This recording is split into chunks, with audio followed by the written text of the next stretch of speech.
welcome back to a Blu Ray update. I haven't done one of these for a while, so I thought I'll crack one of these videos out. So this is, I think, most of the Blu Rays I've picked up for June. There are probably a few more in my collection here I forgot about or haven't watched and just put on the bottom of the pile. But anyway, enough of me blabber on, let's crack on with what I've picked up. First of all is a Billy Bargain of the year maybe, and it is a Criterion Blu-ray release of Overlord. To be honest, I know nothing about this film. I've only just had a quick read of the synopsis before I shot this video.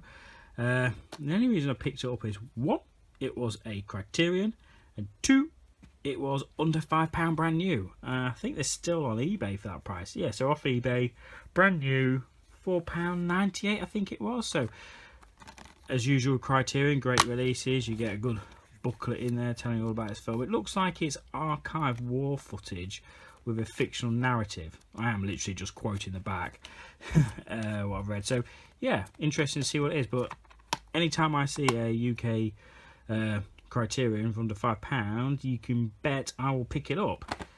Next up is a TV series I've never watched but heard such great things about it, and this is House of Cards with Kevin Spacey.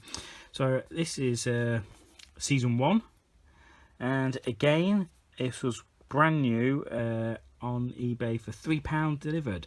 So I thought, why not for £3? I haven't even taken it out of the package and see what it's like inside. I'm sure you probably, well, I'll do it quickly just while I'm here out of curiosity. Don't bore you too much, but what is it? Oh, that's pretty cool, the disc slide in. So yeah, know nothing about the TV show, heard it's great things, well, heard lots of great things. So for £3 English, I'll give it a whirl. So that's House of Cards. Next up is one of my movies from last year. It was in my top 10 films of last year. I did do a video of my films, but this is Eye in the Sky with Helen Mirren. Great movie here. It's about drones, drone bombings, if you wish. They're doing drone surveillance, and they identified suicide bombers, and it's then just kind of like a, I want to say courtroom drama, but it isn't courtroom. It's more like a military room where they're discussing.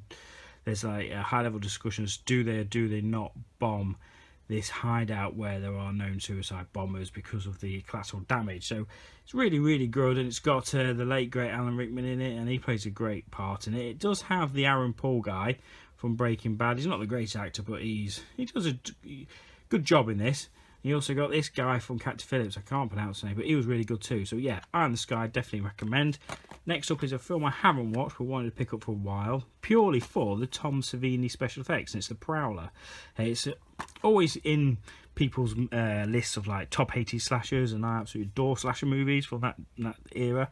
So had to pick up The Prowler. To be honest, it's a Blue Underground. Never really heard of that label. I'm sure people will shout at me on that, but yeah, thought I'd pick it up and give it a whirl. So that's The Prowler. Next up is Poltergeist 2. Love the original Toby Hooper Poltergeist, but this one, if I'm honest, I really didn't.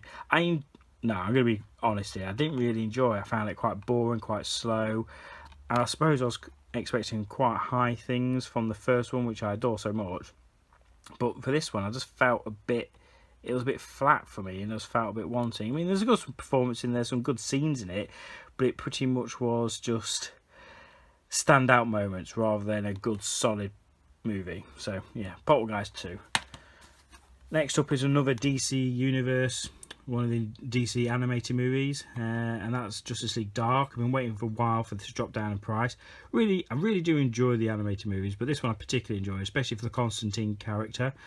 Yeah, I really enjoyed it. It's very much different from the current or the previous releases to it. I think if I had to say my strongest to date was the Throne of Atlantis. I really like that, but I think actually the best one is the Dark Knight Part 1 and 2. But yeah, another great addition to the ongoing series of the DC animated movies. But yeah, very different, very new, well, a different eclectic mix of characters you're probably not all aware of. So yeah, definitely recommend that one. Next up is a steelbook I had to jump on. Been watching it for a while, price come down, so I finally picked up the Transformers original animated movie.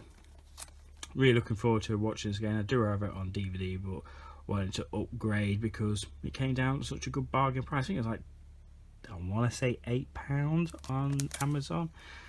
So yeah, anyway, let's look at that artwork. Fantastic. So that's Star Wars Transformers, the movie.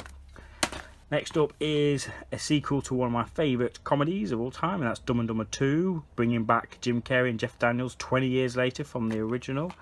And yeah, it has standout laugh-out moments. It's never going to live up to in my opinion, to the original, because it's such a classic, that one. That's, to me, Jim Carrey golden era. The Ace Ventura's The Mask, and this one, or Dumb and Dumber. But yeah, really enjoyable. It had some real, like I said, standout laughter moments, and it was £3 on Amazon delivered, so I thought I'd give it a whirl. Yeah, so that's Dumb and Dumber 2. If you want to laugh, go watch it. Next up is a real great film. This is I'm Not a Serial Killer. It stars Christopher Lloyd. If yeah, that's a bit of a strange. I'm not going to say anything about this. I went into it just kind of watching partially a trailer, and it intrigued me, especially for Christopher Lloyd being in it. And I remember seeing the cover of this in my local Asda on DVD, so I hunted it down on Blu Ray. Like I said, I'm not going to say much about it.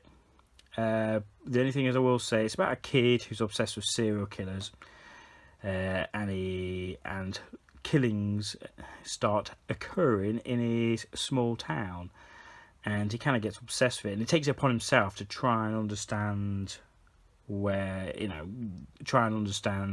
or catch the killer, and starts doing his own kind of investigations on him, and then it kind of goes on from there.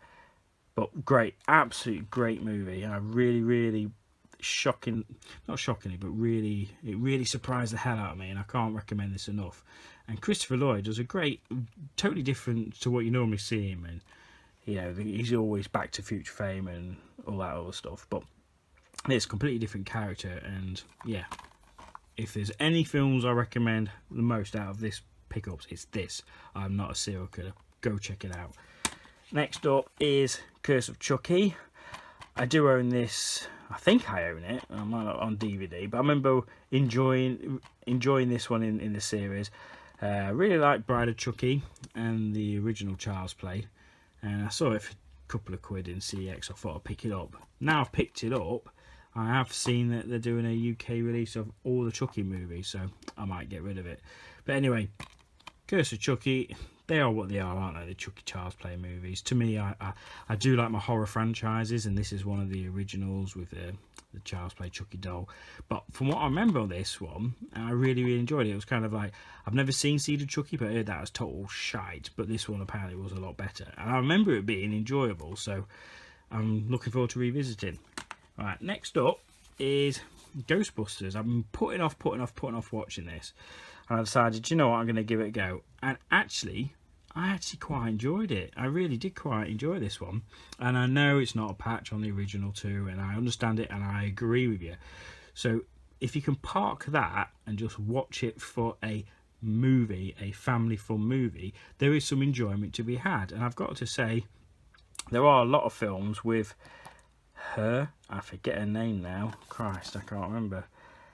Where is she on the back? Melissa McCarthy, there she is. Which I can't stand. Some of the movies I really can't stand. Tammy's one of them, when it jumps off the top of my head. Awful film, awful, and I cannot stand doing that movie. But in here, she wasn't too bad. I tell you what I did like in this movie. The scenes where you got your widescreen letterbox and you got the black and bars, especially when there's bits with the ghosts or they're blasting these, forget the technical term, and it overspills into it. If you've seen it, you'll know what I mean. If you haven't seen it, go watch it. But yeah, actually pleasantly surprised how much fun I had with this. So yeah, Ghostbusters. Next up is Star Trek Beyond. Really did enjoy this original Star Trek and Into Darkness. Now I still prefer the original Star Trek over Into Darkness, but I did find this to be quite boring. And I did find it quite disappointing. Now, to be fair, I did watch this with a friend of mine, and we were chatting a lot through it, just catching up. So it didn't have my full attention. So maybe I'm putting my, putting my disjoyment in this because I wasn't fully concentrated. But it didn't grab my attention, and I just thought, yeah, it was okay. So maybe a rewatch is in order. But at the moment, I wasn't blown away by this, and So anyway, that's Star Trek Beyond. Last but not least is John Wick 2. And I've got to say, John Wick to me is a modern day masterpiece. Absolutely fantastic John Wick. And we all know Keanu Reeves is a bit of a wooden actor, but I really enjoy Keanu Reeves. So all the Keanu haters, you know, a big to you. But John Wick 2, did it live up to the hype? Yes, but it's not as good as the original. I have seen some people saying it's better than the first one. It only improves on the first one and just takes it up a level. To me, it didn't, but there is a lot of fun to have in this, and I really hope they do continue the John Wick franchise. So yeah, Keanu Reeves and John Wick 2, some real great action set pieces. Really like the Lawrence Fishburne character. I know he's not in it that long, but the fight sequences were great, and yeah, it's good that we get these kind of action movies nowadays, because action movies are really hit and miss, more miss. So it's great that these sort of movies can be made. So that finishes it off with, I suppose, on a high, John Wick 2. Like I said, out of this update, biggest thing is I'm not a serial killer. Go check that one out. So anyway, if you have watched it, thank you very much. Please comment below. It's always cool to read comments and interact. If you haven't subscribed, please consider subscribing. That would be cool. And I mean, that's it for the moment. So I will see you all again soon. Peace.